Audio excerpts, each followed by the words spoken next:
Hey everyone, welcome back. Today's video is going to be on how to properly wrap your wrist for either the squat or the bench press.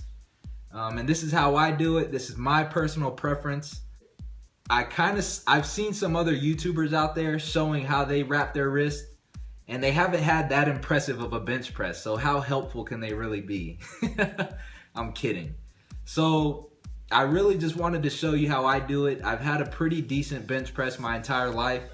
I had an unofficial world record of 407 pounds, and I just wanted to give you my insight, and hopefully this helps you in your journey to having a impressive bench press. So here's your standard wrist wrap. I believe mine is about 19 to 20 inches.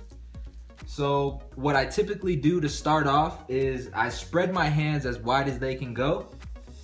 And what that does is it makes your wrist as stable as possible so that when you're wrapping your wrist wrap, that's what you're gonna want. So you put your thumb loop on if you haven't cut it off already. You pull it as tight as you can. You wrap it around, and what you're gonna wanna do is wrap it on your hand, on the back of your hand, right? So I've seen some people and they put it underneath their hand and they're wrapping it underneath and just on their wrist and their forearm. That's not proper. That's not what wrist wraps were made for. Wrist wraps are made to keep your hand and wrist as stable as possible, because that's what helps you when you're pressing.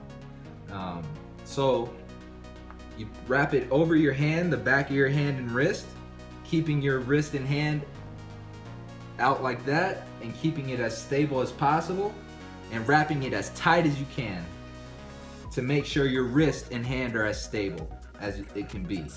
So I'm just wrapping it as tight as I can, wrapping it again, putting the Velcro on, thumb loop comes off.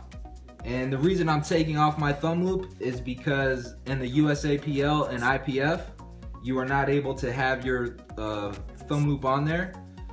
If you don't participate in those federations for powerlifting, you do not need to, you can skip through this part. So take the thumb loop off. Now my wrist is very, very stable, as you can see, not going anywhere. So when I take that bench or the bar off the rack, my wrist is in a stable position to keep everything in alignment. So I hope this was helpful for you. Maybe you can implement it when you're pressing or when you're squatting, and it's going to help you with your squats. If you're in your squat position, it's just keeping everything stable, helping you press up as well when you're in that bottom position. So if this was helpful, go ahead and give it a thumbs up. Give me some comments below if you want to see other how-tos, such as maybe what I do for my technique on bench, deadlift, squat, whatever it is.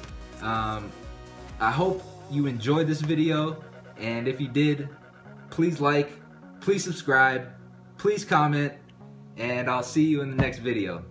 Also, if we're not friends already on Facebook or Instagram, go ahead and follow me and friend request me and post or tag me in any of the videos that you're posting using this technique. I'd love to see all the progress that you guys are making.